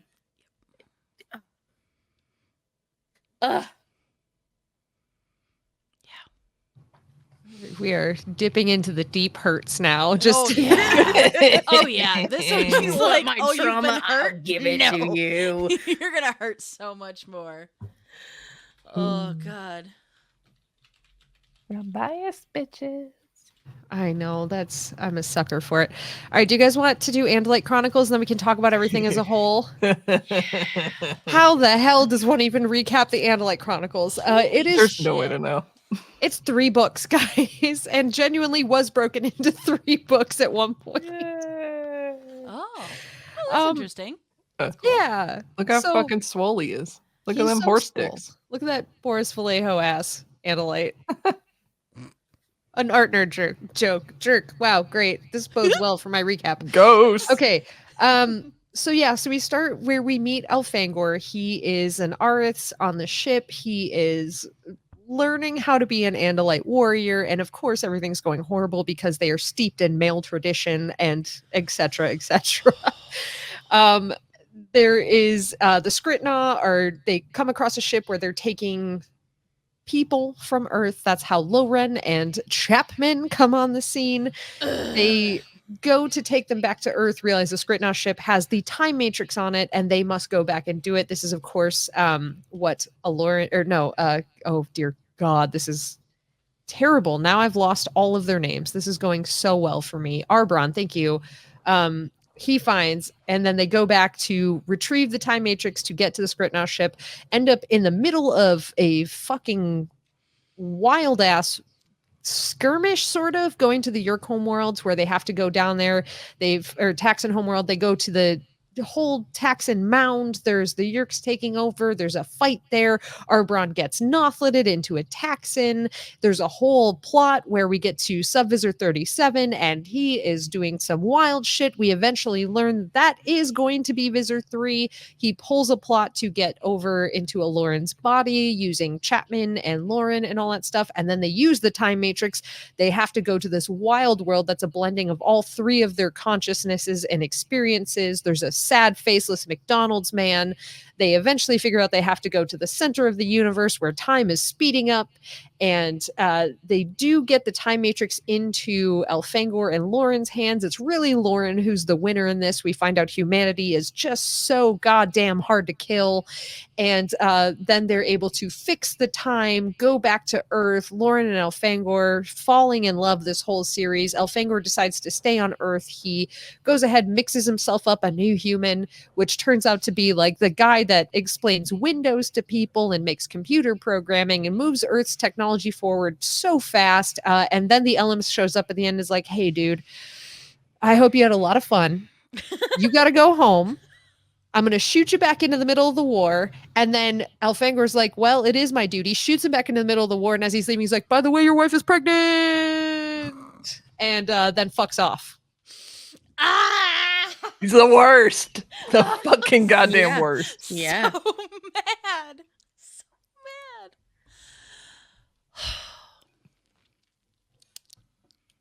Yeah. It's a lot. This chunk was a lot. I have so many feelings. Tell us all your thoughts. First thought, delighted by this book. I'm just going to refer to it as one because I read it as one book. Yes, same. Yeah. So quotable. So many funny quotes to me that I was just delighted by. I don't know if I would have had the opportunity to read these books in this order if I had been consuming them as a kid when they were coming out. But having this break and kind of side quest bit that just gains you more information, I truly, truly love. I enjoy it so much. And it is such a nice side quest in that. And also the ramifications that it sets upon the rest of the world and information that I now have, very much like going into the whole series only having read Hork-Bajir Chronicles. It changes you, and you now know things that you have to reconcile with. But the get your hooves back on the grass and out of the air, mwah, delightful. No notes. So funny to me. Genuinely so funny. He's so spicy. He's so sarcastic. He kind of sucks at the beginning, much like you mentioned, steeped in the maleness of the military. But very quickly, I enjoyed the buddy cop kind of thing that we had going. And just the two bros doing bro things. And then it did the thing where it just gets real serious on me. And all of a sudden now we're having less fun and we're having more real consequences.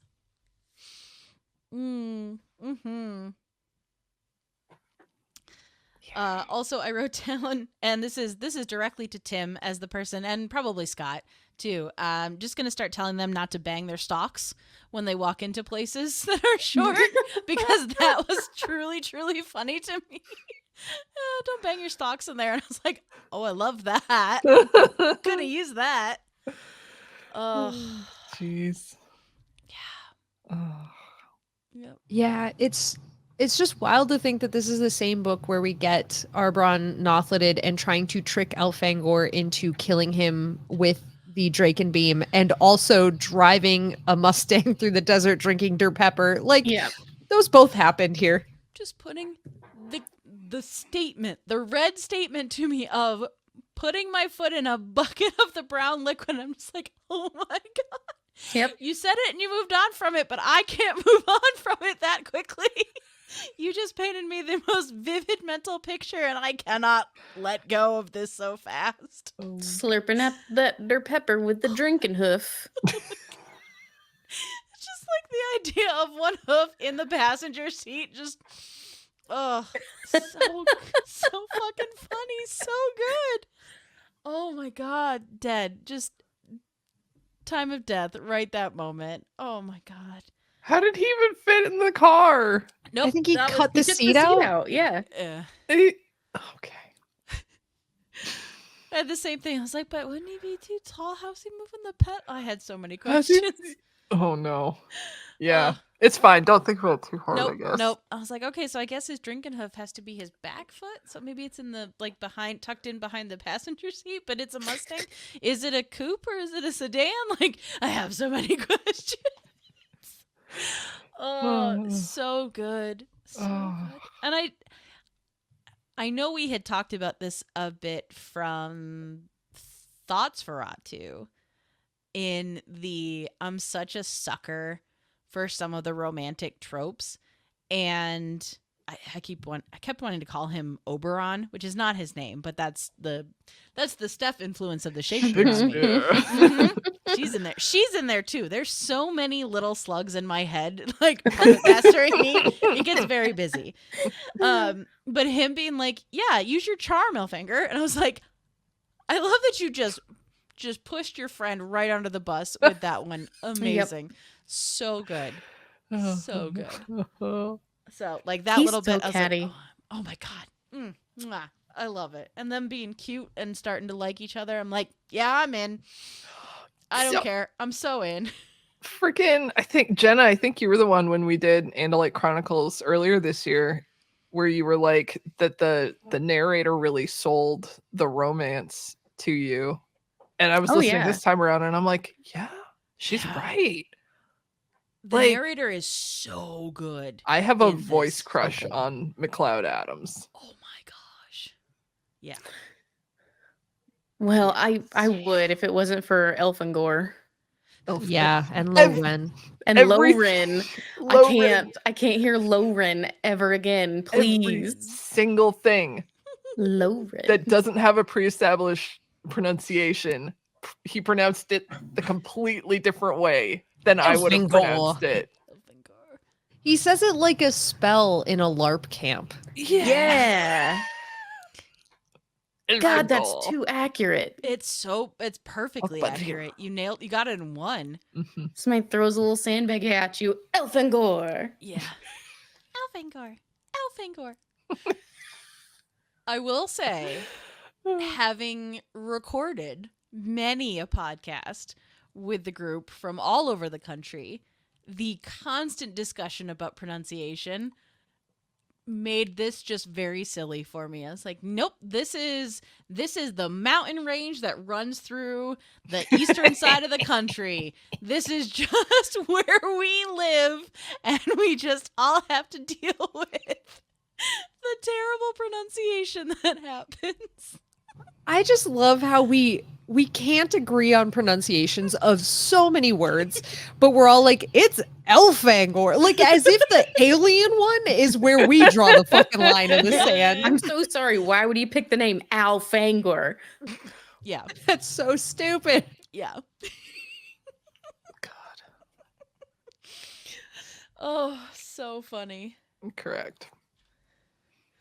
Oh my god. I genuinely love that audiobook narrator that like the passion and the Yeah. acting that he brings to it. And he's also Jake's audiobook narrator. And it just when he started narrating this one, he does like a much deeper voice. And I was like, Mhm. oh. Mhm. Okay. That works. Yeah, Yeah. I'm fine with this. Okay. Mhm. Yeah. This is It's fine. a little mature. This is Yeah. great. This is Oh, great for me. also his Visser voice. Bleh. Yeah, Even stop. on 1.7 speed, it hits. This one, genuinely, because he speaks faster, I had to slow this one down, which was for timing's sake, I was like, this is not the time. I need to slow this down. But it's so much, and he's speaking so quickly already. I was like, I can't listen to it that fast because I want to hear the details. Yeah. Ugh. Yeah. That's a mood. Oh, so good. Freaking. Go ahead. Nope, you go. I was just gonna say I love Loren so much. She's great. She's so spunky. I love it. Oh yeah, yeah. She kicks all the ass, She and it ties into that does. because I fucking hate Chapman.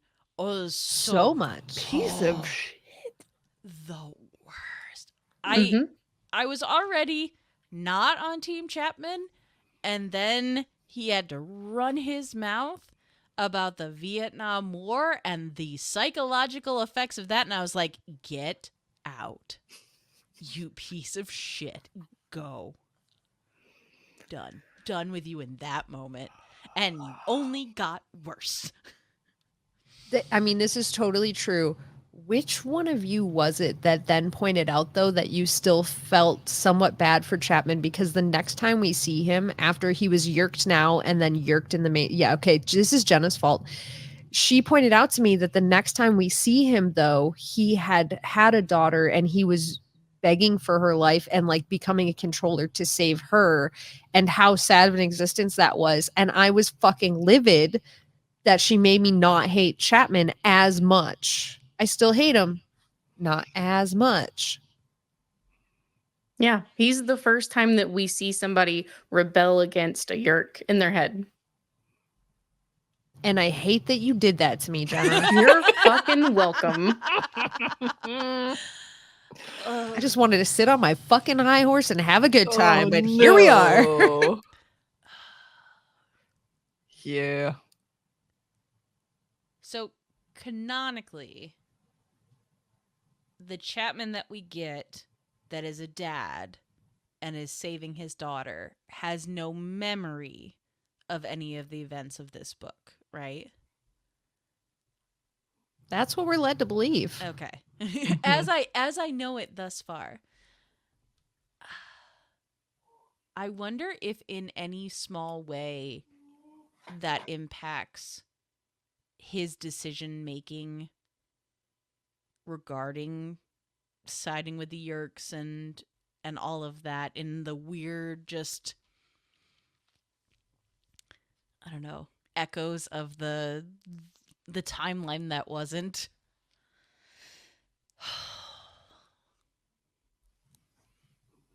The part of the timeline that wasn't. Yeah, so mad at him. Can I point out another like weird, like timey-wimey sort of annoying thing? Mhm. Can you imagine getting home to announce your pregnancy to find out your husband is just gone? Oof. Oof. I want to punch a wall. Like, how long do you think it took her to realize he's not there? Like, he's not coming back? Days? A while. Mm, Like a hurtful amount of time. A an offensive. criminal amount of time. Yeah. Yeah. Especially based on their history and based on how much Elfangor did for her and how much they fought together. And like, she knows he's brave. She knows he's good. She knows he has so much integrity and honor that he would defy the orders to flush the Yerks into space. Like, she knows all of that about him. And then he's gone. Tim said 8 Fuck to you, 10 Tim. business. I was trying so hard to keep it together. God damn it, Tim.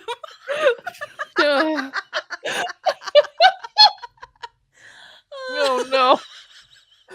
Oh, That all being said, I believe that what the Elemis did say was that he would replace Elfangor with like she will just think that A another spare one is the dude. father. Is spare dude, a fucking spare Yeah. guy.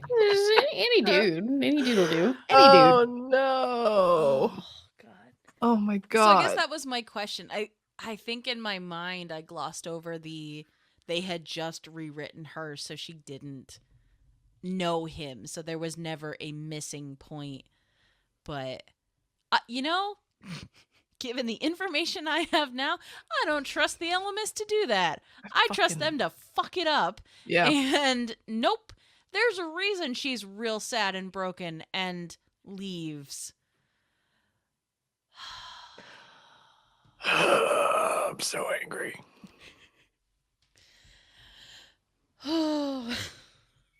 To Jesus. To bees. Took a pill into Jesus. Oh, God. No, Or Tobias. them starting to breadcrumb me to that point. I was like, don't you do it. Don't you fucking just They like digging in doing my it. heels and just like dragging me. I was like, no, I don't wanna. Oh, It would be the perfect book if you stopped reading it as soon as things started going well for Elfangor. yeah. Yep. I was like, nope, he's human and he just has to explain computers to people and it's fine. It's all fine. I hate it. I'm just gonna fantasize about when he first acquires and becomes a human and starts playing with mouth sounds and just learns all of the things about Earth and being a person and Lauren just Eats being his like, first cigarette. yeah. Also, my dumb ass, I was like, oh, they're eating marshmallows. And then she was like, no, those are just cigarettes. I was like, oh, that makes more sense. The amount of time So innocent. cigarettes are dropped in, like, they're smoking the weird cylinders. Yep. I was like, oh, marshmallows. That's why they're toasted. Elfangor, is that a weed? I'm calling the police. Oh my god, we Oh. were already doing memes for these guys just before this call. Oh, God. Yeah. Mm-hmm. I want to punch the Alchemist. Yeah. Yeah. Already so frustrated with them. And then taking away the Loren Elfangor happy ending. I'm just like, you son of a Motherfucker. big mad. What do you think happened to the baby? Emily, specifically for I want to see the baby. I went to see the baby. I want to see the baby. Is it not Tobias? Okay, good. I'm glad you got that. I was afraid to say Okay. it before I knew for sure that you'd gotten no, it. Yeah, I was it worried is. Then I was like, I'm pretty sure. I I don't have always pick up on, but Talk to people that are still not sure at the end of this, but yes. oh, So I'm glad. I Yes. think that it's pretty obvious, but every once in a while somebody's like, I don't know, and I didn't want to ruin that drop for you yeah, if no, you didn't know. I had a friend growing up who was entirely convinced that it was Marco. And I was like, oh, what? I think for me the visual on it is very much the TV show Loki and the Doctor Strange movie with all the threads of time and everything when they were talking about it all converging and everything. That was, had I had any lingering doubts to that point, that just excused it for me. And it made sense, not in a cheap way, just in a like, oh, that kind of hurts even more, but in the best way. Oh, and now he's even more tragic because of the backstory. It's D&D every time. You're like, I'm this way because of my tragic backstory. Oh no. It is such a tragedy because it's like now you know, like Tobias, you were so loved and you were so wanted. And like I wish you knew. I wish you knew. But also you get like all of these questions that are like does Lauren not remember, or does she remember and she knows the Yerks are out there and she knows that they know who she is? So is she bailing to save him? And it's the, like, even subtly, she proved in the time we spent with her before a mind wipe, she proved how quick and how perceptive she was, having no previous information. And given other context clues, once again, I don't trust the Ellimist to be precise or good at their job. So, no, I could absolutely see them doing kind of a last minute Spark Notes version. Like, yeah, I wiped it. I absolutely wiped it. This No. isn't a job. This is a guy playing the fucking Sims, locking a bunch of people in the basement and forcing them to create art for him. Yep. That's accurate. He puts them in the pool and then removes the ladder. Exactly. Yeah, what a dick. Yeah. So bad. There was a lot of Ellimist in this section. Oh, yeah. There was. Ugh. Yeah. Can I tell you guys something really messed up? Yeah. The Audible books puts this as 12.5 instead of 13.5. So it wants you Oh. to read this before the Tobias book. Oh, no. Can you imagine? No. So- no. Yeah. So then you go into the Tobias book with this and you're just like, Audible, what the hell? why he just fucking with that baby so much? Why does this all come after JTT? Why the fuck do I have to read about like fucking Jeremy Jason McCole and then get my fucking soul wiped from my body? Galactic politics and war. Oh. And getting Nothlit as a Taxon and like starting a rebellion. Why am I reading that in the same breath I'm reading fucking Jeremy Jason McCole? And Nice is Neat. What the Yeah. fuck? Oh, That is God. that is not how you do a transition. And yet it works, man. It's Ugh. called Whiplash. Yeah. No, the Taxon homeworld, every moment of that was Oh, brutal. I'm not saying anything groundbreaking with this, but as the new reader, I am consistently impressed with not only the way that the feelings of the Animorphs themselves in Morph are described and the fight for control of the brain and all of that, but the way that they give additional perspective to, we'll say, the Taxons and the hunger and all of that and the weight of these things hit so well and so good. And once again, signed up to be hurt. So poor Oberon in my brain is not a stupid character, not an impulsive character, a young cadet, essentially.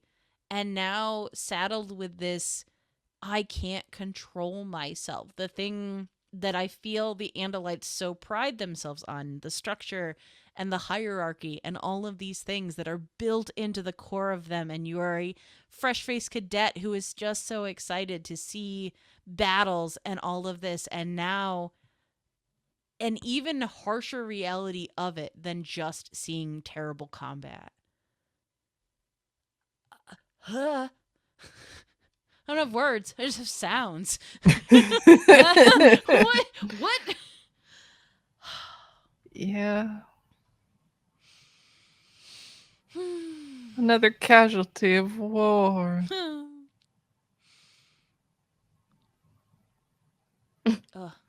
There was a moment too with Elfangor being dropped back in, and we'll say for the people who were of the timeline that they ended up going with, what a surreal thing to leave him as just an heirist and have him come back with this amount of information and guilt and world weariness and knowledge and all of that. And even seeing the Visser stuff coming, I was still just like, this hurts and I don't like it.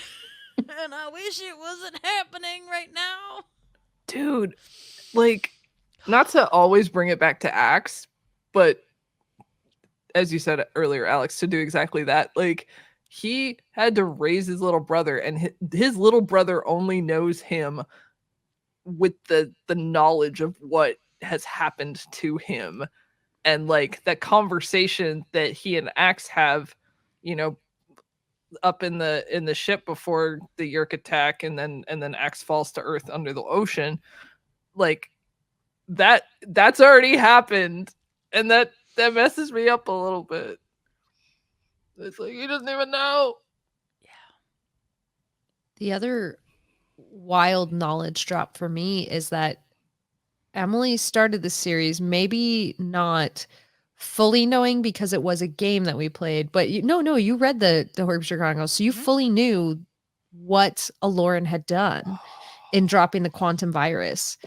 And like, that's a wild thing not to have that dropped on you in that moment, but also to understand like Elfangor learning that, and that knowledge just bringing him to his knees. Like, that's crazy. One of his heroes. Yeah. And who had been, while gruff and while crazy, had still been I don't want to say father figure, but a leader in that, and someone that he admired in a way. And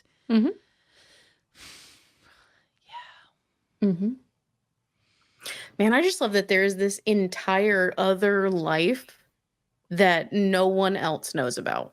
That he's the only one who carries. Like, Axe doesn't know this other life, doesn't know this potential. Yeah. Right? But now he's sort of leading his own version of it.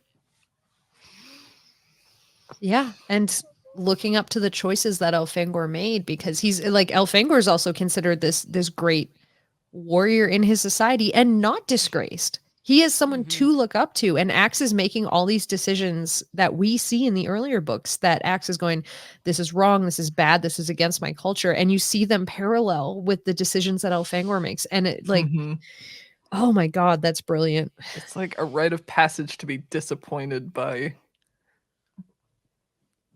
your mentor, by your prince. By everything you were told to look up to and aspire to. And to have such a narrow picture of this relative of yours, this person who is important to you.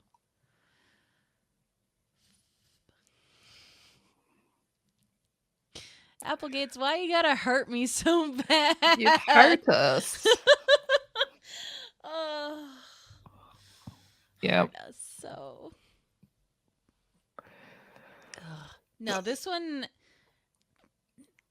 just genuinely a fantastic read, and one of those where I feel like if you read it without any other context, it would still be just a really enjoyable book. But the gravity of it in the world as we know it, as I know it, woof. Just so much.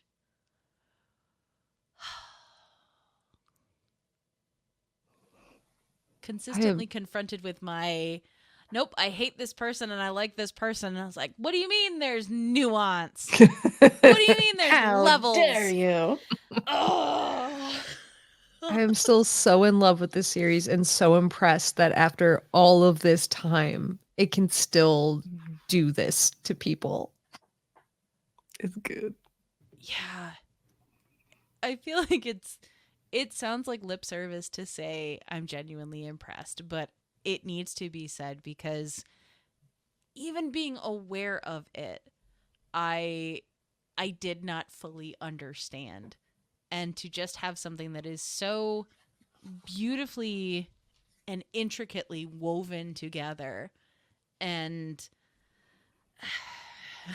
much like a wizard, I get to these moments of realization exactly when I'm supposed to, even though I don't want it.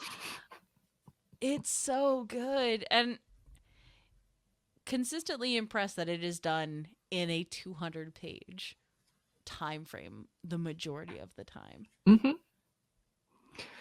I get so frustrated when I see these like fantasies coming out that are like 700 pages long, and I'm like, what are you doing, bud? What is in here? Like, oh my god. What do you mean you can't do it in under 300? Oh my god.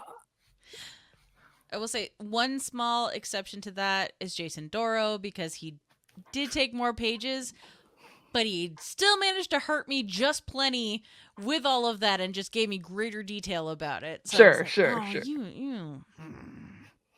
Akathar could be literally like 4 or 5 books though. Yeah. So Yeah. I'm not mad. Yes. Oh no. Mad at him for different reasons. But Yeah, different binding reasons. I am furious at Jason Duro. But no, I agree. It's, and I have nothing against long descriptions of the places and the people and all of that, but there is a level of skill in these that genuinely impresses me and consistently never talked down to, never treated like it's written for kids. Even though it is, it doesn't feel like it. And that has been a gripe that I've had with more YA stuff in the past 15 years. Not having been a YA person, in that time frame, but just I'm disappointed because we can do better. And this fully reinforces that because we did do better. Yeah. Mm-hmm. Mm-hmm. That was a big part of our DragonCon panel, was talking about like how these books consistently speak to children on their level and not beneath their level. Yeah.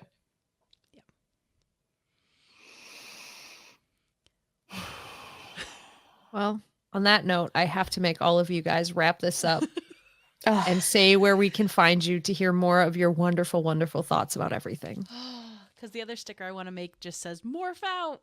Because every time they yell it, it's so impactful. Oh my god. Okay, there's so many good sticker ideas. We'll have to revisit this later. Uh-huh. Mm-hmm. It's gonna be great. All right, Kaycie, I'm forcing you to go first. Okay, I'm Kaycie. Find me on Animorphs Anonymous. Find me on Late Starters, a Pokemon TTRPG adventure. If you want to see the stuff that I draw, you can go to Linktree, linktr.ee/KCD Studios. I have a web comic on there. It's a gay romance. It takes place in the early 2000s. If you like that, I have a Patreon for that. I have a store with stickers and shirts and prints and all sorts of stuff if you want to support me there. And if you want like cool hats like this and support Animorphs Anonymous, go to animorphs-anonymous-shop at .fourthwall.com. I can read. It's fine. That's some of the stuff I do. Jenna, what do you do? Oh man, I do so many things. I do Horse Girls and Surprise Attack Book Club and Guild of Granddaughters Questmaster stuff and some things and junk like the other stuff. Dungeons and Dracon beams, the other Animorphs thing that we do. I'm the voice of the Pokedex on Late Starters. Yeah, you And are. sometimes these guys rope me into coming into Oops All Book Club for Animorphs Anonymous occasionally.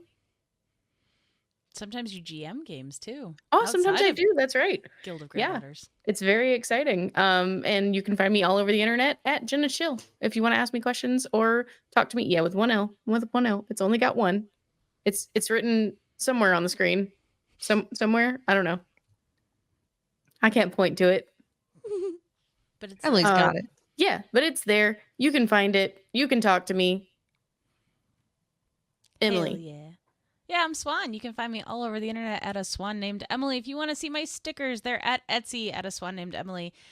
Pretty much any social media platform I've tried to secure a swan named Emily. If you want to watch me draw, I run the Doodle Crew, which is a whole bunch of random artists get together, draw a prompt. We stream it live on my Twitch. You can also watch all the old episodes, which is 72 now, over on my YouTube because we're in season 4. which is insane to me. But it's super, super fun. I know a lot of really amazingly talented people, and they come on and draw with me, which is rad as hell. You can listen to me on Surprise Attack Book Club and the In Addition podcast where I chat with my friends. You can listen to me be a Pokemon trainer on Late Starters, as I am currently a guest on that. You can listen to me be a Hork-Bajir before I had any knowledge of more of this on the Hork-Bajir Chronicles, which is in Dungeons & Dragons Beams. Yeah, you can find me all over there. You can support me on Patreon if you want to see more of my behind-the-scenes art or get stickers mailed to you every month, all of that. And if you happen to go to local conventions, you can also probably find me there. I post my schedule around. But yeah, you can follow me and see my stuff. I love it Alex. so much. Love it so much.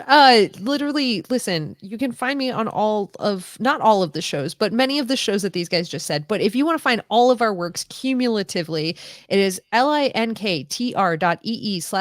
the clubs.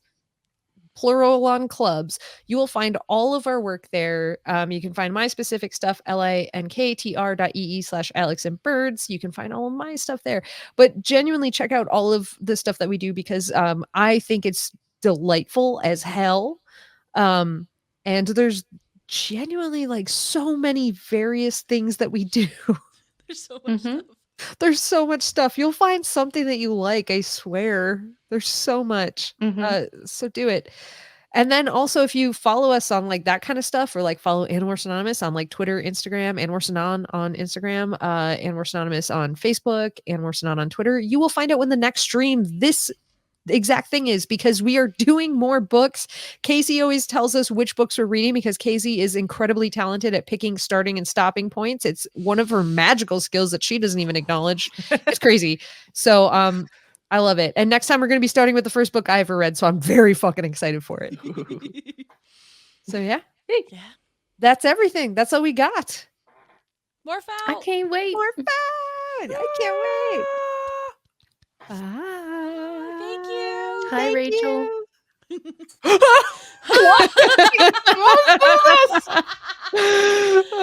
Okay, I'm ending this recording.